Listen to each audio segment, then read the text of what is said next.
நம்ம இப்போ சிக்கன் இல்லாமல் சிக்கன் கிரேவி எப்படி பண்ணுறதுன்னு பார்க்கலாம். அதுக்கு நான் கொஞ்சம் தேங்காய், முந்திரி பருப்பு, வெங்காயம், பெரிய வெங்காயம், கொஞ்சம் சின்ன வெங்காயம், சோம்பு ஒரு ஸ்பூனு, சீரகம் ஒரு ஸ்பூனு, கசகசா ஒரு ஸ்பூனு, மிளகு 1/4 ஸ்பூனு, பட்டை ஒரு 2 துண்டு, 2 ஏலக்காய் வச்சுருக்கேன். இப்போ இதெல்லாம் சேர்த்து நம்ம மிக்ஸி ஜாரில் அரைச்சின்னு வந்துடலாம் நைஸாக.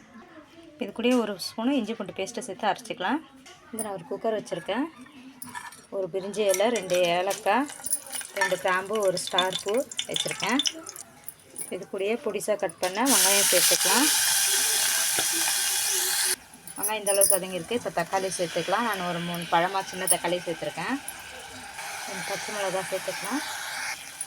வெங்காயம் தக்காளி நமக்கு இந்த அளவுக்கு வதங்கியிருக்கு. இப்போ கரம் மசாலா, மஞ்சத்தூள், தனியாத்தூள் ஒரு ஸ்பூன் சேர்த்துருக்கேன். இப்போ அரைச்ச தேங்காய் பேஸ்ட்டை நம்ம சேர்த்துக்கலாம்.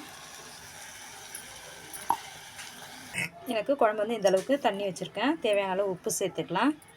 குழம்பு நல்லா கொதிக்கிட்டோம். நம்மளுடைய கிரேவி சூப்பராக ரெடி ஆகிடுச்சு. இப்போ நம்ம கொஞ்சோண்டு கொத்தமல்லி மேலே தூவிக்கலாம். கொஞ்சமாக கஸ்தூரி மேத்தி சேர்த்துக்கிறேன். இப்போ நம்மளுடைய கிரேவி சூப்பராக ரெடி ஆகிடுச்சு. இது அசல் சிக்கன் கிரேவி மாதிரியே இருக்குது. நீங்களும் வீட்டில் ட்ரை பண்ணி பாருங்கள். இது வெரைட்டி ரைஸு கூட சாப்பிட்டாலும் சூப்பராக இருக்கும். வீடியோ பிடிச்சிருந்துச்சுன்னா லைக் பண்ணுங்கள், ஷேர் பண்ணுங்கள். தேங்க்யூ.